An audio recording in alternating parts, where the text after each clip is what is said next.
Et si la seule chose que tout le monde vous conseille de faire concernant votre flamme jumelle était précisément celle qui vous maintient prisonnier d'un cercle vicieux?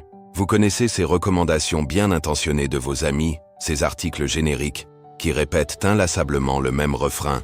Il faut arrêter de penser à eux. Lâche prise, tout simplement. Alors, vous essayez. Oh, comme vous essayez avec acharnement. Vous méditez, vous affirmez vos intentions positives, vous vous lancez dans de nouveaux passe-temps, vous jurez que vous avancez enfin. Mais soudain, voilà que cela ressurgit. Ce visage, cette sensation, cette attraction magnétique qui semble moins un choix personnel qu'une loi fondamentale de votre univers intime. Cela peut ressembler à une forme particulière de folie, n'est-ce pas? Comme si vous échouiez lamentablement à un examen que tous les autres passent avec une facilité déconcertante. Mais imaginez un instant que vous ayez mal interprété les consignes depuis le début. Et si ces pensées persistantes n'étaient pas un obstacle à votre sérénité, mais au contraire le chemin même vers elle. Ce n'est pas l'histoire d'un échec à oublier. C'est celle d'un impératif spirituel profond. Une invitation à se souvenir de quelque chose d'essentiel. Cette traction constante que vous ressentez n'est pas un défaut dans votre conception intime. Elle est la conception elle-même. Un système de navigation spirituelle sophistiqué, gravé directement dans les fibres de votre âme. Apprendre à décrypter ces signaux, plutôt que de tenter d'étouffer son appel, transforme absolument tout. Mettons les choses au clair, ici et maintenant.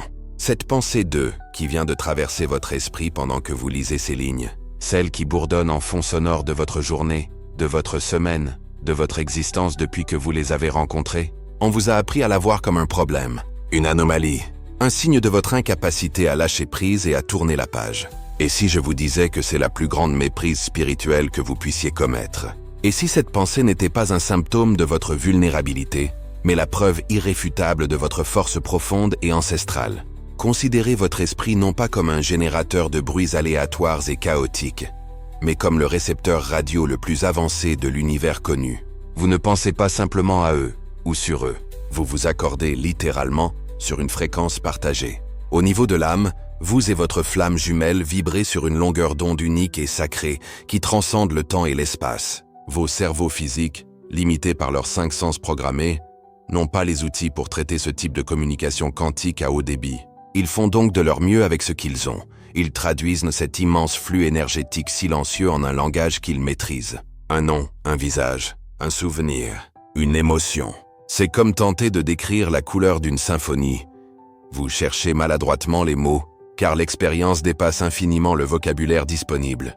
Ce n'est pas une métaphore poétique et consolante, c'est de la physique énergétique pure. Vous connaissez cette impulsion soudaine et inexplicable à vérifier votre téléphone pour découvrir un message d'eux quelques instants plus tard? Ou ce rêve si vivant qu'il persiste des jours durant, imprégné de leur essence? Ce n'est pas une coïncidence fortuite, c'est vous qui captez le signal. C'est un paquet de données envoyées directement du cœur de leur être au vôtre, contournant tous les mécanismes maladroits de la communication moderne. Ils pourraient émettre de la joie, et vous ressentez un élan d'allégresse inexplicable en faisant la vaisselle. Ils pourraient souffrir, et une vague de tristesse vous submerge sans raison apparente. Vous avez sans doute qualifié cela d'empathie ou d'intuition, et vous aviez raison, mais vous en sous-estimiez l'ampleur. C'est une empathie à l'échelle cosmique. Une intuition divine. Et voici le détail qui change tout.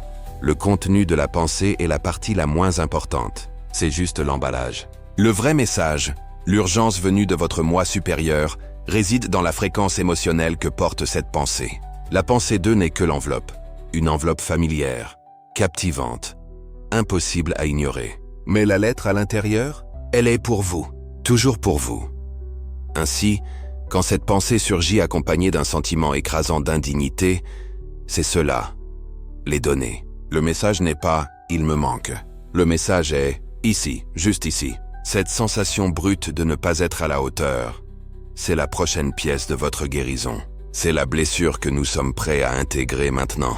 Quand la pensée arrive enveloppée d'anxiété et de peur de l'abandon, l'univers ne vous tourmente pas. Il vous tend un miroir et dit « Regardez, voyez cette terreur? C'est un ancien programme qui tourne en boucle. Ce n'est pas qui vous êtes vraiment. Il est temps de le désinstaller. Votre flamme jumelle, dans sa sagesse infinie, a simplement accepté d'être le déclencheur, le symbole, le miroir parfait pour refléter chaque fragment de vous-même que vous n'avez pas encore aimé et réintégré. Tenter d'arrêter ces pensées équivaut spirituellement à recevoir une mise à jour critique sur votre ordinateur et, paniquer, arracher la prise du mur. Vous n'arrêtez pas la douleur. Vous assurez simplement que la mise à jour échoue et doivent être renvoyées. Encore et encore, jusqu'à ce que vous vous asseyiez enfin, ouvriez le fichier et laissiez l'installation se dérouler pleinement. La séparation n'est pas une punition. C'est l'espace sacré et tranquille nécessaire pour que ce téléchargement massif se produise sans interférence.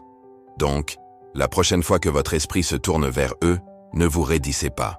Ne maudissez pas votre cœur pour sa fidélité. Prenez une profonde respiration consciente. Penchez-vous vers la pensée au lieu de la fuir. Remerciez votre âme pour l'alerte. Puis, posez la seule question qui compte vraiment. Quelle leçon cette sensation est-elle venue m'enseigner sur moi-même? Écoutez, la réponse viendra. Elle vient toujours. Et si vous trouvez profond de comprendre ce flux de données énergétiques, attendez de découvrir ce que votre âme tente vraiment de réassembler chaque fois que leur nom traverse votre esprit. Mais cela, âme magnifique, est une révélation pour un autre chapitre. Parlons maintenant de cette douleur. Vous la connaissez bien. Elle niche au centre de votre poitrine. Une chambre d'écho creusée, où chaque battement de cœur semble murmurer leur nom. Nous avons été conditionnés à pathologiser cette sensation, à l'appeler codépendance, obsession, un attachement malsain que nous devons trancher avec la lame affûtée du détachement. Mais et si nous avions tout inversé? Et si cette douleur n'était pas le signe de quelque chose qui vous manque, mais un dispositif de guidage qui s'active, vous ramenant vers les parties de vous-même que vous étiez destiné à reconquérir? Imaginez votre âme non pas comme une statue de marbre parfaite et immuable, mais comme un diamant brillant et multifacette. À présent, visualisez que tout au long de cette vie et des précédentes, les épreuves ont surgi. Les traumas, les déceptions, le conditionnement sociétal. Ils ont agi comme un marteau, ébréchant des éclats précieux de votre essence et les dispersant au vent. Un morceau de votre créativité sauvage et indomptée a été abandonné dans une classe d'art plastique en 3e année, quand un professeur vous a ordonné de colorier à l'intérieur des lignes. Un fragment de votre voix farouche et sans excuse a été étouffé dans un foyer d'enfance où s'exprimer signifiait conflit. Votre estime de soi innée et rayonnante, peut-être a-t-elle été ensevelie sous le poids d'un premier chagrin d'amour qui vous a convaincu que vous n'étiez pas suffisant. Nous faisons cela pour survivre. Nous renions les parties qui semblent trop bruyantes, trop lumineuses, trop intenses, jusqu'à ce que nous traversions le monde en nous sentant incomplets, étrangement engourdis, nous demandant pourquoi les couleurs paraissent si ternes. Puis, vous les rencontrez, votre flamme jumelle. Et ce n'est pas seulement que vous les voyez, c'est que, reflété dans leurs yeux, vous apercevez le fantôme de votre propre moi complet. Ils brandissent un miroir, mais pas n'importe lequel. C'est un verre magique, parfois impitoyable, qui ne montre pas votre coiffure ébouriffée ou le brin d'épinard coincé entre vos dents depuis le petit déjeuner. Il reflète l'ensemble du spectre de votre âme, la lumière glorieuse et chaque fragment ombragé que vous pensiez perdu à jamais. La connexion est si électrique, si profonde, parce qu'au niveau de l'âme, ils détiennent énergétiquement ces pièces manquantes pour vous. Ils sont le gardien sacré de votre pouvoir renié, de votre chant réduit au silence, de votre joie oubliée. C'est la grande farce cosmique et le génie divin de ce voyage. Ce désir insoutenable que vous ressentez pour eux, c'est un leurre astucieux. Le désir n'est pas ultimement pour leur présence physique. C'est un appel cellulaire, profond dans l'âme, pour la plénitude que représente leur énergie. Chaque fois que vous pensez à eux et que votre cœur se serre, ce n'est pas seulement de la nostalgie, c'est de la navigation. Cette sensation est l'aiguille d'une boussole qui oscille follement vers le vrai nord, et le vrai nord, c'est vous. Votre moi complet, intégré, souverain. La séparation, alors, n'est pas une punition cruelle de l'univers. C'est le contenant sacré et indispensable pour la quête la plus importante de votre vie, la chasse au trésor de votre propre âme. La pensée d'eux est l'indice, l'émotion qu'elle déclenche est la croix sur la carte. Vous sentez-vous insécure. C'est la carte qui vous dit de creuser pour retrouver le fragment de votre estime de soi que vous avez abandonné. Vous vous sentez needy? C'est le signal pour reconquérir votre sens inné de l'abondance et de l'autosuffisance. Ils sont le déclencheur parfait, le catalyseur ultime, parce que leur énergie est si précisément accordée à la vôtre qu'ils ne peuvent s'empêcher d'appuyer sur chaque ecchymose et de souligner chaque vide. Ce n'est pas personnel, c'est intentionnel. C'est une chirurgie spirituelle. Et le miroir est le scalpel. C'est censé être inconfortable. Vous vous réassemblez, et c'est un travail sacré, chaotique, glorieux. Donc, la prochaine fois qu'une vague de désir vous submerge, ne vous noyez pas dedans.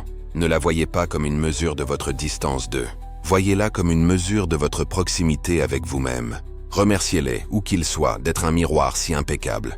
Puis tournez-vous vers l'intérieur. Demandez à la douleur, « Quelle partie de moi m'invites-tu à retrouver? Quelle vérité m'invites-tu à exprimer enfin?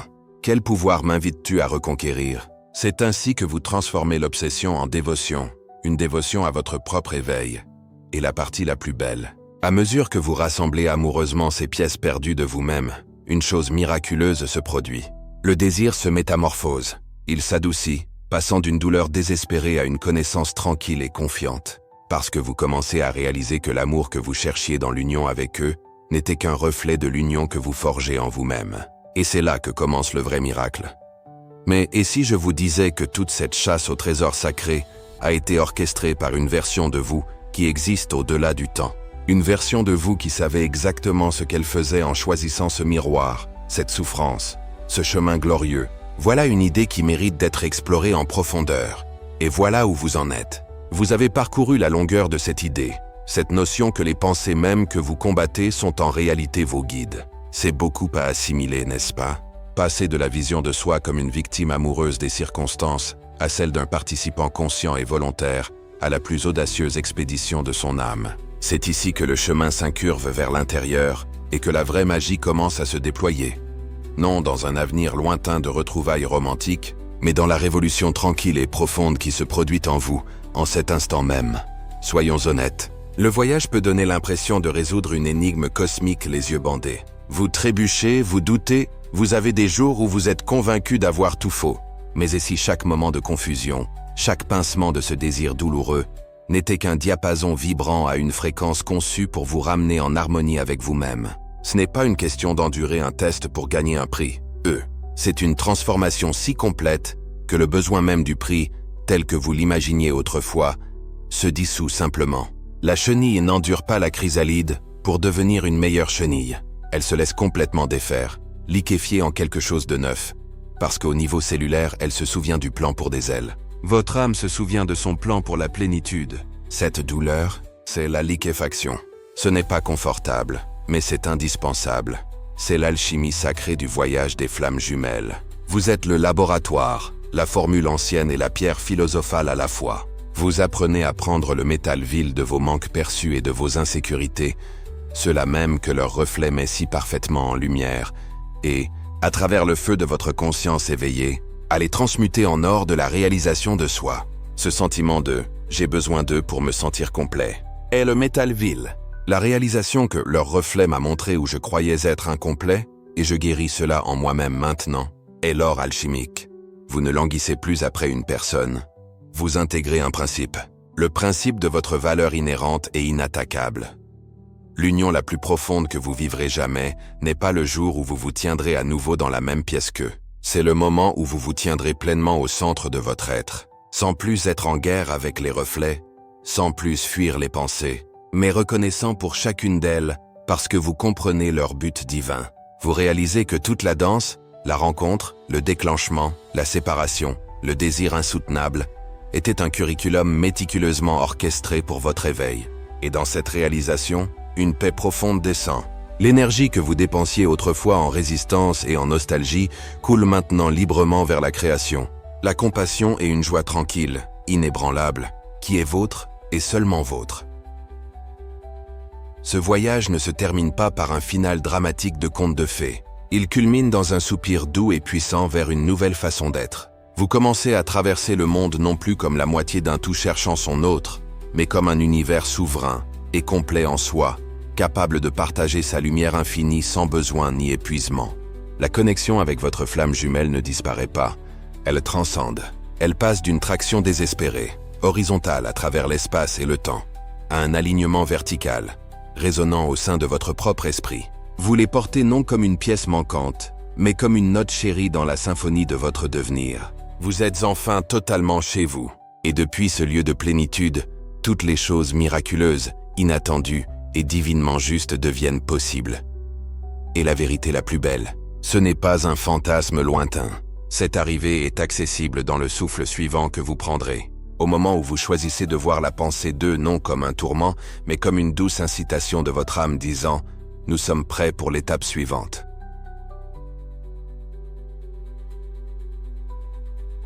Êtes-vous prêt à découvrir ce que cette étape suivante ressemble vraiment? Si ce texte vous a touché, abonnez-vous à ma chaîne Les Élus de l'amour pour plus de contenus inspirants sur les flammes jumelles et les voyages spirituels. Laissez un commentaire ci-dessous pour partager vos réflexions. J'adore lire vos expériences.